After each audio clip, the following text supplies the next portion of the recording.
जय हिंद दोस्तों, welcome to कल्पाक्ष। History की इस लेक्चर सीरीज में आज बात करते हैं वैदिक लिटरेचर के बारे में। लास्ट जो हमारे लेक्चर्स रहे उन लेक्चर्स में हमने पहले डिस्कस किया था प्री हिस्टोरिक एरा, देन हमने आपका जो इंट्रोडक्शन पहले था, देन आपका prehistoric era, then Indus valley civilization, और जो लास्ट लेक्चर था उसमें हमने वैदिक जो एज है उस कल्चर को समझा था। Now the next part is वैदिक लिटरेचर। आज का जो पार्ट है इसमें जो कंप्लीट वैदिक लिटरेचर है उनको डिस्कस करेंगे, जिनसे आजकल एमपीपीएससी या यूपीएससी दोनों जगह से क्वेश्चन आ रहे हैं। सो बेसिकली ये जो वैदिक एज है, इस वैदिक एज का नाम ही इन लिटरेचर के कारण पड़ा, क्योंकि हमें जो भी इंफॉर्मेशन इनके बारे में पता चला वो इन लिटरेचर से पता चला। तो हमने इस एज को, इस कल्चर को नाम क्या दिया? वैदिक कल्चर नाम दिया। जब हम वैदिक लिटरेचर को डिस्कस करते हैं तो उन वैदिक लिटरेचर को हम दो अलग अलग कैटेगरी में डिफरेंशिएट करते हैं। एक होता है श्रुति लिटरेचर और दूसरा होता है Smriti literature. When we talk about the Shruti literature, तो ऐसा लिटरेचर जिसको पहले से क्या किया गया, सुना गया, टू बी लिसन, जो पहले से जनरेशन बाय जनरेशन, एक जनरेशन ने दूसरी जनरेशन को सुनाया। तो जो लिटरेचर सुनते सुनते आगे बढ़ा उसे हमने श्रुति लिटरेचर कहा, और जो टेक्स्ट इससे फॉर्म हुए, लेटर एज में आके कंपाइल्ड हुए, उन्हें हम श्रुति लिटरेचर कह गया। स्मृति लिटरेचर, टू बी रिमेंबर्ड, जो लेटर फेज में जिनका कंपाइलेशन हुआ, जिन्हें याद रखा गया, वो लिटरेचर क्या कहलाए? वो लिटरेचर आपके स्मृति लिटरेचर जो है उस कैटेगरी में है। जब मैं श्रुति लिटरेचर के बारे में बात करता हूं तो जो टोटल 4 अलग अलग टेक्स्ट है उनको हम श्रुति लिटरेचर की कैटेगरी में रखते हैं। जैसे जैसे हम रखते हैं वेदास को, ठीक, देन आपका जो ब्राह्मणास हैं उनको, देन आपने अरण्यकाश के नाम सुना होगा, उन अरण्यकाश को, और जो उपनिषद हैं उन उपनिषद को। So these are the 4 kind of text जिनको हम क्या करते हैं, श्रुति लिटरेचर की कैटेगरी में रखते हैं। जब हम स्मृति लिटरेचर के बारे में बात करते हैं तो हम उसकी कैटेगरी बनाते हैं। हम इसमें बात करते हैं उपवेदा के बारे में, देन वेदांग, देन पुराणास और एपिक। इस तरह से जो 4 अलग अलग टेक्स्ट है उनको हम स्मृति जो लिटरेचर है उस कैटेगरी में रखते हैं। तो टोटल हमने 2 कैटेगरी का क्लासिफिकेशन होता है, एक श्रुति लिटरेचर, दूसरा Smriti literature. Shruti that is to be listen, means to the, कहते हैं जो सुना गया है, the listen to one, and the Smriti to be the remembered one. शुरुआत जो होती है वो वेदास से होती है। वेदास जो one of the oldest written text हमारे यहाँ होते हैं उन्हें हमने वेदा कहा, और यहीं से आपके वैदिक कल्चर जो है, ये जो सनातन कल्चर है, इसका स्टार्ट हुआ। There are the 4 वेदास, ये आपको पता है। एक होता है आपका ऋग्वेद, दूसरा Samaveda, third Yajurveda, and fourth Atharvaveda. Atharvaveda जो है वो लास्ट कंपाइल्ड वेदा है। ऋग्वेद जो है वो वन ऑफ द ओल्डेस्ट वेदा है, सबसे पुराना, सबसे पहले कंपाइल्ड जो वेदा है वो ऋग्वेद है। इन तीनों से यहां से क्वेश्चन बनता है, एक शब्द यूज किया जाता है जिसे कहा जाता है वेदात्रय। ये जो वेदात्रय है बेसिकली 3 वेदों का कंपाइलेशन है, जिनमें कौन कौन आता है? तो इसमें जो ऋग्वेद, सामवेद, यजुर्वेद, ये जो 3 वेदा हैं इनका एक कंपाइलेशन क्या कहलाता है? वेदात्रय कहलाता है। इस तरह से जो क्वेश्चन है वो लास्ट किसी एमपीपीएससी का जो एग्जाम हुआ था उसमें पूछा गया था, which of the following text compiled the Vedatraya. तो वेदात्रय का हिस्सा क्या क्या हो जाएगा? ऋग्वेद, सामवेद और यजुर्वेद। और चौथा जो वेद है वो कौन सा है? आपका Atharvaveda. So one by one हम वेदास के बारे में डिस्कस करते हैं। जो फर्स्ट वेदा आता है आपका वो आता है ऋग्वेद। ऋग्वेद के बारे में अगर बात किया जाए so it is the oldest written Veda. ये अपने आप में क्या है? ये एक कहते हैं ना ओल्डेस्ट रिटन टेक्स्ट भी कह लें हमारे पार्ट में, तो ओल्डेस्ट रिटन टेक्स्ट है, फिर ये ओल्डेस्ट रिटन वेदा है। और एक और अगर बात किया जाए तो ये ओल्डेस्ट रिटन टेक्स्ट है जिसको किसमें लिखा गया? संस्कृत जो है, संस्कृत के अंदर इसको कंपाइलेशन इसका हुआ। इसके कंपाइलेशन के बारे में अगर बात की जाए सो इसके अंदर टोटल ये क्या है? तो ये हिम्स का एक कंपाइलेशन है। हिम्स क्या होता है? तो हिम्स को अपन बोलते हैं सुक्तियां। जब शुरुआत में वैदिक कल्चर आया, जब उसको पढ़ रहे थे वैदिक कल्चर को, हमने कहा कि वैदिक कल्चर में जो प्रीचिंग का स्टाइल था वो था रिसाइटेशन ऑफ प्रेयर्स। तो जो प्रेयर्स गाई जाती थी किसी गॉड को, नेचुरल एलिमेंट को खुश करने के लिए, उनका जो कंपाइलेशन बाद वाले पार्ट में हुआ वो कंपाइलेशन किन के रूप में हुआ? वो हिम्स जो है उन हिम्स के रूप में हुआ। सो ऋग्वेदा क्या है? तो it is a compilation of hymns. Total कितनी? तो इसमें 1028 जो हिम्स हैं ये क्या करता है? ऋग्वेदा कंपाइल करता है। ये जो 1028 हिम्स हैं, इनको टोटल 10 बुक्स जो हैं उनके अंदर डिवाइड किया गया है, जिन बुक्स को हम सिंपल लैंग्वेज में क्या कहते हैं, मंडल। तो ऋग्वेदा में टोटल कितने मंडल है? ऋग्वेदा में टोटल 10 जो मंडल है वो है। इन 10 मंडल्स के बारे में अगर बात किया जाए तो इसका जो सेकंड से लेके जो 8th तक का एक मंडल है वो ओल्डेस्ट मंडल कहा जाता है, सबसे पुराना कहा जाता है। और फर्स्ट और 10th वाला जो मंडल है ना, वो फर्स्ट और 10th वाले मंडल को हम क्या कहते हैं? फर्स्ट और 10th वाले मंडल को लेटेस्ट मंडल के रूप में हम लोग जानते हैं। तो जो ओल्डेस्ट मंडल है वो कौन सा हो गया? तो वो सेकेंड से लेके आपका जो सेकेंड से लेके 8th तक का जो मंडल है वो आपका कौन सा मंडल हो गया? 8 मींस आपका ओल्डेस्ट मंडल, और आपका फर्स्ट एंड 10th मंडल जो है वो लेटेस्ट कंपाइलेशन में आता है। इन मंडलों के बारे में अगर बात किया जाए तो कहा जाता है the third mandal of Rigveda जो है वो आपके जो पॉपुलर गायत्री मंत्र है उस गायत्री मंत्र को क्या करता है? कंटेन करता है। जब भी गायत्री मंत्र के बारे में आता है और पूछा जाता है क्या गायत्री मंत्र जो वो किन को डेडिकेटेड है, मैं कई क्लासेस में सवाल को पूछा भी हूं, तो एक सिंपल सा जवाब आता है कि यार ये गायत्री देवी जो है उनको डेडिकेटेड है। कुछ लोग गायत्री देवी का नाम ले देते और जो बचे हुए हैं वो सरस्वती देवी का नाम ले देते, क्योंकि स्कूल में इसका रिसाइटेशन लगातार होता है, तो उनका मानना होता है कि जो गायत्री मंत्र है वो सरस्वती देवी जो है उनको डेडिकेटेड है। पर इन रियलिटी जो गायत्री मंत्र है वो जो सन है उन सन की डॉटर जिन्हें माना गया, जिन्हें सावित्री देवी कहते हैं, उन सावित्री देवी को डेडिकेटेड आपका गायत्री मंत्र। अब ये गायत्री मंत्र कहां मेंशन है? So that it is in the third mandal of Rigveda. इसी में अगर 9th मंडल ऑफ ऋग्वेद के बारे में बात किया जाए तो जो 9th मंडल है इट कंसिस्ट या it is completely dedicated to god सोम।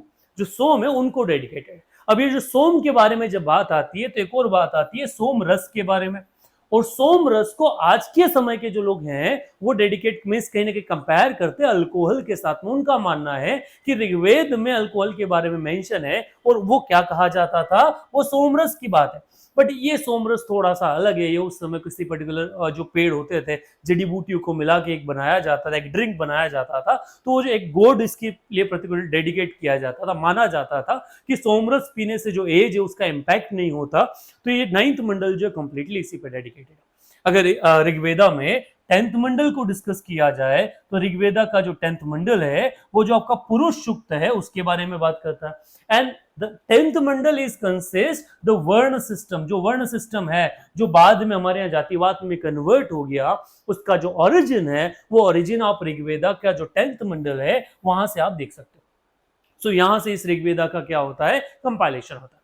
अभी रिसेंट टेक्स्ट में देखा जाए तो कुछ तो इसमें हिम्स है और ऋग्वेदा का ही कुछ जो पार्ट है वो पार्ट एक कम्युनिकेशन है। बस जो विश्वामित्र नाम से गुरु थे विश्वामित्र और जो दो रिवर है ब्यास एंड चेनाब उनके बीच में, वो रिवर्स के बारे में कई सारी बातें बता रहे हैं, वो जो जिस तरह से उनका एस्टैब्लिशमेंट हुआ उसके बारे में। तो ये सारा जो कंपाइलेशन है वो कंपाइलेशन ऋग्वेदा में आता है। ये जो अलग अलग फैक्ट्स जिनके बारे में हम डिस्कस कर रहे हैं इनसे लगातार अलग अलग एग्जामिनेशन में क्वेश्चंस जो हैं वो भी पूछे गए।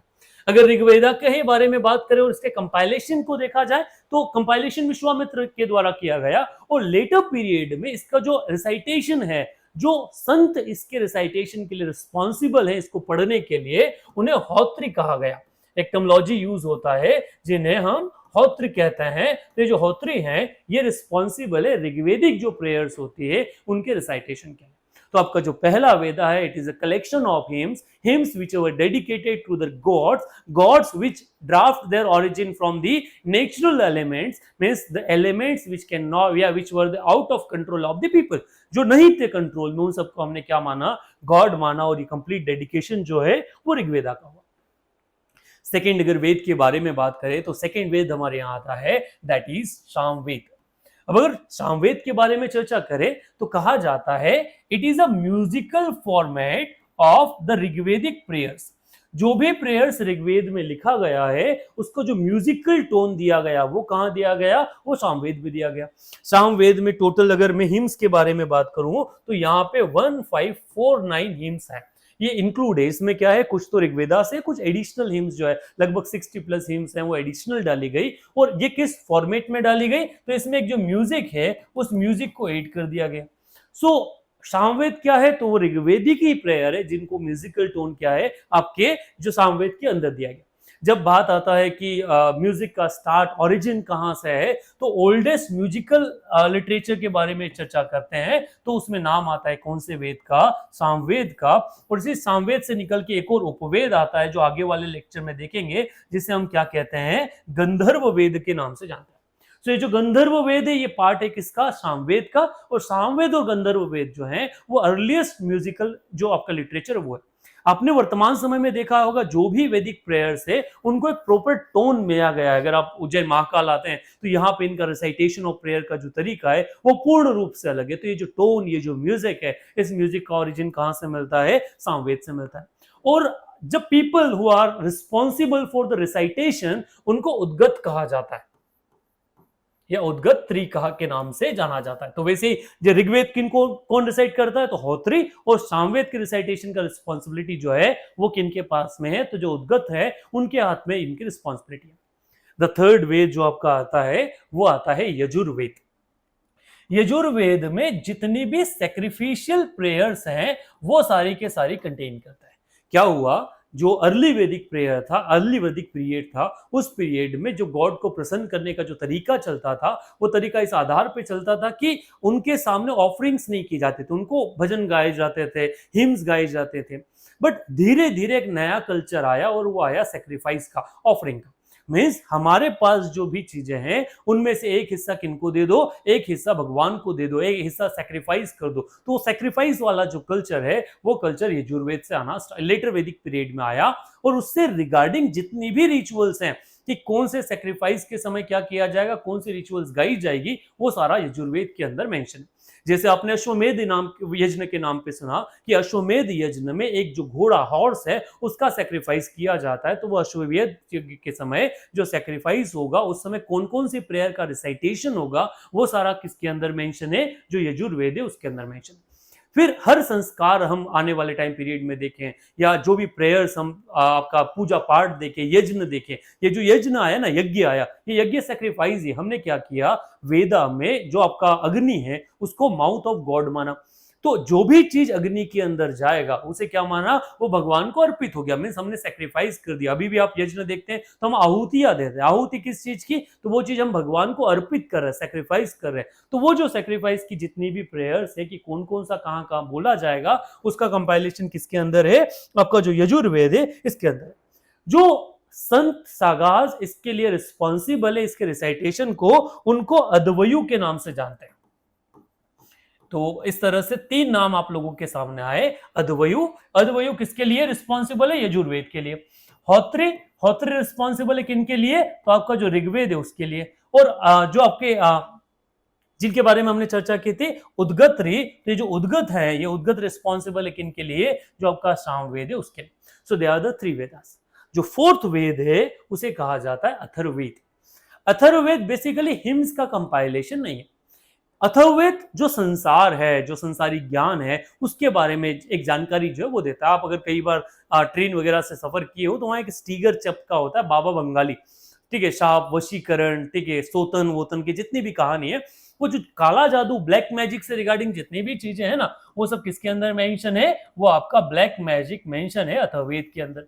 अच्छा, इसको लाल किताब भी कहता है। और यही अथर्ववेद है जहां पर ये जो एस्ट्रोनॉमी को लेकर जो भी चीजें हैं, आपके ग्रहों की चाल, आपका आयुर्वेद, ये जितना भी सांसारिक ज्ञान है, विवाह, पुनर्विवाह, सांसारिक जीवन, ये सबको लेकर चीजें जो मेंशन है, एक्सप्लेनेशन है, वो अथर्ववेद के अंदर मेंशन है।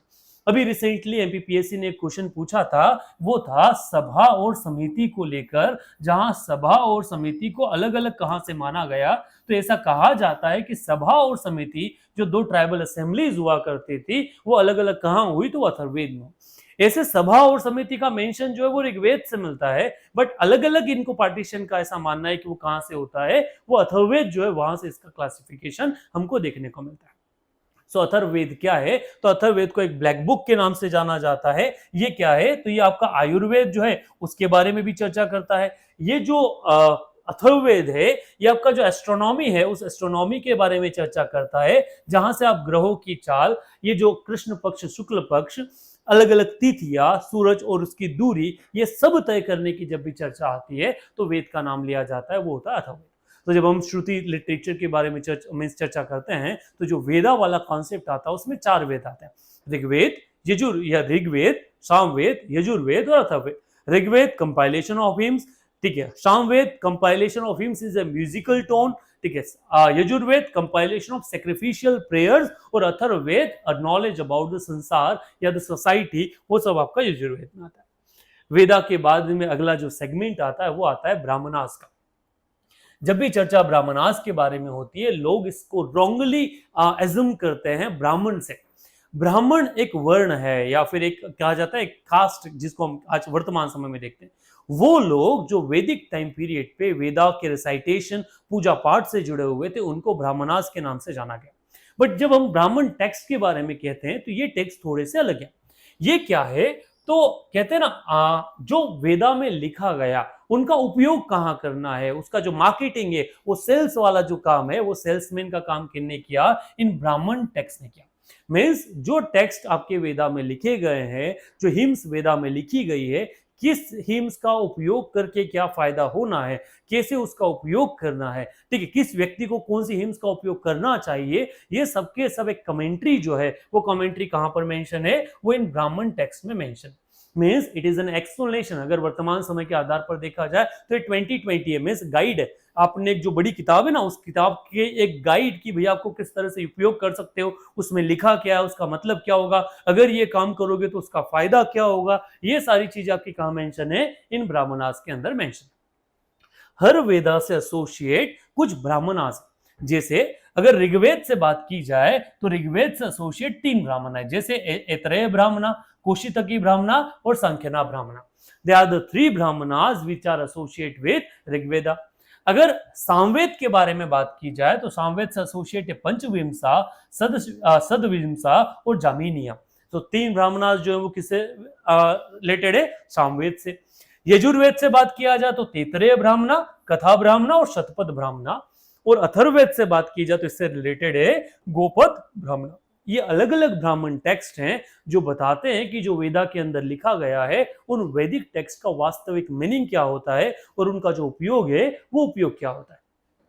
कई बार एग्जाम में क्वेश्चन आए हुए हैं, ठीक है, वो सिविल सर्विस हो या दूसरी स्टेट एग्जामिनेशन, कि Aitareya Brahmana is related to which Veda, Kaushitaki Brahmana is related to which Veda, Taittiriya Brahmana is related to which Veda, Gopatha Brahmana is related to which Veda. तो I repeat, Gopatha Brahmana is related to Atharvaveda, Shatapatha Brahmana and Katha Brahmana, Taittiriya Brahmana, these are related to Yajurveda, Jaiminiya, सदा सदविश्व और पंचविंशा ब्राह्मणा इज एसोसिएट विद सामवेद, और Aitareya, Kaushiki, कौशतकी and सांख्य ब्राह्मणा जो है वो एसोसिएट है किससे, ऋग्वेदा से।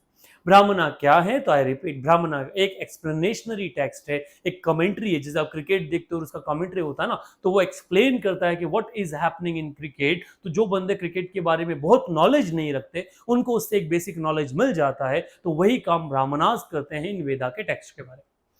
इसी श्रुति लिटरेचर के क्रम में अगर हम बढ़े तो पहले आते हैं ब्राह्मण वेदास, दूसरे आते हैं ब्राह्मणा, और जो तीसरे होते हैं वो होते हैं अरण्यकास।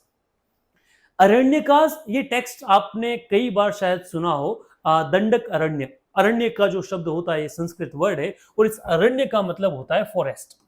और अरण्यकास जो है इनका मतलब यहां जो निकलता है वो निकलता है फॉरेस्ट बुक से। मीन्स ये जो वेदा में लिखा गया ये जो टेक्स्ट है, इसको प्रीच करते समय जो सागास फॉरेस्ट में रहने लगे उन्होंने क्या वहां से एक्सपीरियंस किया, वो जो एक पूरा के पूरा एक्सप्लेनेशन है वो इन अरण्यकास में एक्सप्लेनेशन। कई बार एग्जाम में एक सवाल आया है, which are the forest book, तो जो अरण्यकास है उनको हम किस नाम से जानते हैं, फॉरेस्ट किताब के या फॉरेस्ट बुक के नाम से जानते हैं। सो ये क्या है, तो जो सागास रहते हैं, क्योंकि जंगल में अगर कोई संत रह रहा है या कोई संत है, कोई सेंट है, उसने एक ब्रह्मचार्य को पालन कर लिया है, तो उनका लाइफ इजी नहीं है, ठीक है। जिन्होंने कपड़ा त्याग कर दिया है, तो ठंड हो, बारिश हो, गर्मी हो, वो हर बार नग्न शरीर के साथ में, तो वो एक अपने आप में सेक्रीफाइस है। और वो जो लाइफ आप जी रहे हो वो बड़ी डिसिप्लिन होगी। मीन्स अगर आप फॉरेस्ट में रह रहे हो तो कभी भी जंगली जानवर का अटैक हो सकता है, जहरीले जानवर का अटैक हो सकता है, तो आपको एक विजिलेंस जो है वो रखना पड़ेगा। सो वो जो सतर्कता, विजिलेंस, डिसिप्लिन, ये सारी जो चीजें हैं वो किस टेक्स्ट में कंपाइल्ड है, वो जो अरण्यकास है इनमें कंपाइल्ड है। जब हम बुक्स को देखते हैं या अभी वर्तमान के जो पीएससी है उनको देखते हैं, तो रिलीजन को लेके वो काफी डीप में जा चुके हैं, तरह तरह के क्वेश्चन पूछते, जैसे क्वेश्चन आया था कि अगर क्षत्रिय में उपनयन हो रहा है तो कौन से मंत्र का जाप किया जाएगा। अब ये क्वेश्चन कई बार ब्राह्मण्स को भी नहीं पता है, तो इस तरह के क्वेश्चन का एक सीधा ऑप्शन है, या अगर माइनस मार्किंग नहीं है तो तुक्का लगा दीजिए, और माइनस मार्किंग है तो उसको छोड़ दीजिए, क्योंकि इस तरह को कवर करने में आपको एक्सपोनेंशियली टेक्स्ट में जाना पड़ेगा। हम पूरे वेदास नहीं पढ़ सकते, हम पूरे उपवेदा या अरण्यका की किताब उपनिषद उठा के नहीं पढ़ सकते, उनको पढ़ना होगा तो हमें एक नई लाइन जो है वो सेट करनी पड़ेगी। तो हम जो सुपरफिशियल पार्ट होता है, उसका जो बेसिक अंडरस्टैंडिंग होता है उस तक जा सकते हैं। उससे रिगार्डिंग ये एक्स्ट्रा क्वेश्चन पूछा जा रहा है तो फिर उसमें यही है कि भाई जिसको पता है वो लगा दे, वरना हम इन क्वेश्चन को ड्रॉप करके जो स्टैटिक नॉलेज है उन स्टैटिक नॉलेज पे फोकस करते हैं। तो ये था आपका अरण्यकाश के बारे में, थर्ड पार्ट के बारे में। अगली जो फोर्थ पार्ट होता है उसे कहा जाता है उपनिषद। उपनिषद का नाम आप लोगों ने सुना होगा। ये जो उपनिषद है ये बेसिकली ड्राफ्ट होता है वेदांत से, एक वेदांत आइडियोलॉजी है वो। वेदांत का मतलब होता है द एंड ऑफ वेदास, जहां क्या खत्म हो रहा है, वेद खत्म हो रहा है, वहां से किसकी शुरुआत होती है, उपनिषद की शुरुआत होती है। जब हम वर्तमान आइडियोलॉजी में बात करते थे, कम्युनिस्ट आइडियोलॉजी की चर्चा होती है, जिस कम्युनिस्ट आइडियोलॉजी का यह मानना होता है that we are here to ask question from government. तो सबसे पहले हमारे यहाँ जो सवाल पूछने की आदत डाली गई वो डाली गई उपनिषद में, जहां वेदा में लिखे हर एक सवाल को क्या किया गया, प्रश्न उठाया गया कि जो आपने लिखा है वो सही है या नहीं, वर्तमान परिस्थिति में सही है या नहीं, वो उपनिषद थॉट में कहा गया। इस उपनिषदिक थॉट में हम अभी वर्तमान में बात करें तो आदि शंकराचार्य जो है वो उस उपनिषदिक थॉट के ही थे, वो वेदांत आइडियोलॉजी के थे। एंड ऑफ वेदा मींस जो वेद में कहा गया उसका कॉन्सेप्ट। जनरली जब हिंदुइज्म के बारे में बात करते हैं तो ultimate aim of the individual जो होता है वो होता है मोक्ष, मींस हमें क्या मिल जाए, हमें सॉल्वेशन जो है वो सॉल्वेशन मिल जाए। अगर मैं वैदिक लिटरेचर के बारे में बात करूं तो वैदिक लिटरेचर का मानना है कि अगर किसी इंडिविजुअल को सॉल्वेशन चाहिए तो उन्हें क्या करना पड़ेगा, जो वैदिक रिचुअल्स हैं उन रिचुअल्स को फॉलो करना पड़ेगा, यज्ञ करने पड़ेंगे, सेक्रीफाइस करने पड़ेंगे। अब वेदांत का कहना है, उपनिषदिक थॉट का कहना है कि अगर किसी व्यक्ति को सॉल्वेशन चाहिए तो उसे वैदिक रिचुअल करने की कोई आवश्यकता नहीं है, उसे किसी ब्राह्मण को पैसा देने की कोई आवश्यकता नहीं है। An individual can attain salvation through what? तो वो व्यक्ति क्या कर सकता है, उसकी आत्मा सोल प्लस वो क्या करे, जो नॉलेज है उस नॉलेज को मिक्स कर ले, मींस वो आत्मा और जो ज्ञान है उसको अगर उसने मिक्स कर लिया तो वो क्या अटेन कर सकता है, सॉल्वेशन को अचीव कर सकता है। तो सॉल्वेशन का बेसिक सा कॉन्सेप्ट बताओ, वर्तमान में भी यही कॉन्सेप्ट है कि अगर आपको सच में ज्ञान हो गया कि क्या सही है क्या आवश्यकता है, क्योंकि आत्मा जो है वो नश्वर है, वो कभी खत्म नहीं होती, खत्म क्या होगा, शरीर होगा। तो जो व्यक्ति इसका ज्ञान कर लेता है कि जो जीवन है ये अमूल्य है, ये भक्ति के लिए है, तो आप क्या अटेन कर सकते हो, सॉल्वेशन अटेन कर सकते हो। सो उपनिषदिक थॉट है वो इसी आधार पर बात करते हैं। सो उपनिषदिक थॉट किस बारे में है, अच्छा इसका लिटरली मीनिंग बात किया जाए तो इसका मतलब होता है सिटिंग क्लोज टू, जो किसके पास में है, जो पास में है उसे क्या कहा गया, उपनिषदिक कहा गया। अब अगर कुल उपनिषदिक थॉट के बारे में हम चर्चा करते हैं ना तो कहा जाता है कि कुल कितने टेक्स्ट हैं, तो 108 उपनिषद है, 108, और इसमें से 18 जो है वो मुख्य उपनिषद है। तो 108 टोटल उपनिषद हैं और उसमें से कुछ जो है वो मुख्य उपनिषद है। कुछ उपनिषद हमें कई सारा नॉलेज अवेलेबल करवाते हैं, जैसे कि ये जो आश्रम सिस्टम है कि एक व्यक्ति को अलग अलग लाइफ है, आपका ब्रह्मचार्य, वनप्रस्थ, देन ब्रह्मचार्य, गृहस्थ, वनप्रस्थ, संन्यास, ये आश्रम हमें ज्वाला उपनिषद से मिलता है। फिर ये जो सत्यमेव जयते हैं, ये जो हमारे नेशनल एम्बलम में लिखा है, जो अशोका के चिन्ह था उसमें लिखा है, ये मिलता है मुंडक उपनिषद से। तो Upanishad is a prime source of the text, जो आज का जो कल्चर है वो यहीं से निकल के आता है। तो ये अलग अलग उपनिषद के बारे में चर्चा आती है। अगला जो पार्ट या लास्ट अगला हम आगे बढ़ते हैं तो वो आता है स्मृति लिटरेचर के बारे में। ये थे श्रुति लिटरेचर, श्रुति में 4 सेक्शंस थे। अब अगले आते हैं स्मृति लिटरेचर, जिनके 4 सेक्शन है, जिनमें सबसे पहले आता है वेदांग। वेदांग को अगर हटा दिया, मीन्स संधि विच्छेद इसका किया जाए तो आएगा वेदों का अंग, मीन्स वेदों का हिस्सा, जिसे कहा जाए द एट्रीब्यूट्स ऑफ वेदास। तो basically they are the 6 attributes of Veda, जो वेद के अंग है उसको बताते हैं। मींस प्री रिक्विसाइट कंडीशन, अगर आप कोई नया काम करना चाहते हैं, आप क्रिकेट खेलने जा रहे हैं तो आपको बेसिक चीजें क्रिकेट को लेके पता होना चाहिए। आप फुटबॉल खेल रहे हैं तो आपको बेसिक रूल पता होना चाहिए। आप अगर वेदा पढ़ने चले गए तो आपको बेसिक चीजें आना चाहिए, आपको संस्कृत आना चाहिए, आपको प्रोनाउंसिएशन आना चाहिए कि अगर कोई शब्द लिखा गया है, जैसे अमृत हम लोग बोलते हैं, बट उसको अगर लिखा जाए तो अमृत लिखा जाता है, तो र नहीं, उसको री पढ़ा जाता है। तो उसका बेसिक प्रोनाउंसिएशन हमें आना चाहिए, उसका जो मीनिंग है वो समझ में आना चाहिए, उसकी व्याकरण समझ में आना चाहिए। जैसे कि अगर जब हम रामायण की आप चौपाई पढ़ते हैं तो उसमें अलग होता है, दोहा अलग होता है, सोठा अलग होता है, रोला अलग होता है और छंद अलग होता है। तो छंद का जो प्रोनाउंसिएशन होता है, पढ़ने का तरीका, राग होता है, वो अलग होता है। दोहे का जो चौपाई और दोहा होता है उसका जो प्रोनाउंसिएशन है वो अलग होता है। श्लोक अगर है तो उसका प्रोनाउंसिएशन और जो उच्चारण है वो अलग होगा। ये सब किसका हिस्सा है? वेदांग का हिस्सा है। तो टोटल कितने? तो 6 अलग अलग क्या मिलते हैं आपको? वेदांग मिलते हैं। पहला जो वेदांग होता है जिसे हम कहते हैं छंद। छंद का मतलब होता है आपका मैट्रिक्स, जिसमें आपका क्या बताया गया? मात्राओं का ज्ञान दिया गया। तो वो आपका क्या हो गया? उन्हें कहा गया लेग्स ऑफ वेदास। एक होता है कल्प, ठीक है, कल्प इन द सेंस कहता है ना उसका बेसिक एट्रीब्यूट, बेसिक एक्सप्लेनेशन, जिन्हें माना गया हैंड्स ऑफ वेदास। फिर होता है ज्योतिष, जिन्हें कहा जाता है एस्ट्रोनॉमी, जिन्हें कहा गया आईज ऑफ वेदा, क्योंकि ज्योतिष से ही सारी कहानी हमारे यहाँ चलती है। निरुक्ता, जिसे कहा जाता है एट्रीब्यूट्स की आपका कहते ना सुनने का प्रोनाउंसिएशन का तरीका कैसा होगा, तो उन्हें कहा गया ईयर्स ऑफ वेदा, सुनने का पार्ट। शिक्षा, फोनेटिक्स जिसको कहा गया नोज ऑफ वेदा, और व्याकरण जिसको कहा गया फेस ऑफ वेदा। तो इस तरह से 7 जो 6 एट्रीब्यूट्स हैं वो एट्रीब्यूट्स वेदा के बनाए गए कि अगर कोई बंदा वैदिक स्टडी कर रहा है तो उसको वेदा को जो पढ़ने का तरीका होगा वो तरीका कैसा होगा। वेदांग के बाद अगला जो हिस्सा आता है वो हिस्सा आता है आपका उपवेदा के बारे में। हर वेदा के साथ में एक सब्जेक्ट जो है वो ऑक्सिलरी सब्जेक्ट बना, जिन्हें हमने नाम दिया उपवेदा के बारे में। जैसे क्या होता है, कोई जब भी आप बड़ा स्ट्रीम देखते हैं लाइक बायोलॉजी, तो बायोलॉजी को फिर बाद में अलग अलग ह्यूमन बायोलॉजी और अलग अलग डिवाइड किया गया। Chemistry organic non organic chemistry के नाम पे डिवाइड किया गया। मैथमेटिक्स को आपका ट्रिग्नोमेट्री, ज्योमेट्री, इस तरह से अलग अलग हिस्सों में डिवाइड किया गया। तो हर एक सब्जेक्ट का एक सब सब्जेक्ट होता है, सब बुक होता है। वैसे ही हर वेदा में एक उपवेदा निकल के आया। तो उसके उपवेदा में क्या किया गया, तो वेदा में लिखी किसी एक स्ट्रीम या सब्जेक्ट को उठा के उसका जो कंप्लीट एक्सप्लेनेशन किया गया उन्हें क्या कहा गया? उपवेदा कहा गया। अभी हम ऐसे तो अलग अलग उपवेदा, जिनमें 4 उपवेदा के बारे में बात कर सकते हैं। जैसे एक होता है आपका शिल्प वेदा, ठीक है, शिल्प वेद मींस, शिल्प का मतलब होता है आर्किटेक्चर। तो इस ऐसा कोई चीज जहां पे किसका एक्सप्लेन किया गया? आपका आर्किटेक्चर के बारे में एक्सप्लेन किया गया, उसे क्या कहा है? हम शिल्प वेदा के नाम से जान सकते हैं। वैसे ही मैंने आपसे चर्चा करते वक्त कहा था गंधर्व वेद। गंधर्व वेद जिसमें क्या मेंशन है? आपका म्यूजिक के बारे में, जो सामवेद से रिलेटेड रीडिंग है। आयुर्वेद का आप लोगों ने नाम सुना, आयुर्वेद जो हर्ब्स एंड मेडिसिन के बारे में बात करता है, जो रिलेटेड है आपके अथर्ववेद को लेके। तो इस आपका धनुर्वेद, जिसमें धनुर्वृक्ष जो विद्या है उसके बारे में मेंशन है। तो ये जो अलग अलग टेक्स्ट हैं ये बात करते हैं आपके उपवेदा के बारे में। आपने वेदा से कोई एक सब्जेक्ट उठाया और उस सब्जेक्ट का जो कंप्लीट एक्सप्लेनेशन किया उसको आपने नाम दे दिया उपवेदा। उपवेदा के बाद का जो नेक्स्ट सेगमेंट आता है उन्हें हम नाम से जानते हैं पुराणास। पुराणास का लिटरली मीनिंग होता है ओल्ड, जो पुराना है वो ओल्ड हो चुका।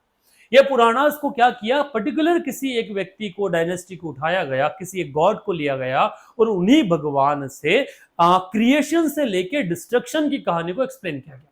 मीन्स हमारे यहाँ आप शिव जी को लेंगे तो शिव जी भी क्रिएशन से लेकर डिस्ट्रक्शन बता देंगे। विष्णु भगवान, तो विष्णु जी गॉड के पास भी आप क्रिएशन से डिस्ट्रक्शन समझ सकते हैं। तो ये जो पुराणाज, इन पुराणाज में ऐसे ही डायनेस्टिकल फॉर्म में चीजों को उस व्यक्ति विशेष, एक हीरो जो है ना, एक हीरो हमने उठाया गया। शिव पुराण में हमने शिव जी को लिया, फिर विष्णु पुराण में विष्णु जी को, ब्रह्म पुराण में ब्रह्मा जी को, इस तरह से हर एक अग्नि पुराण में अग्नि देव को, इस तरह से हर एक व्यक्ति को हीरो के रूप में लिया।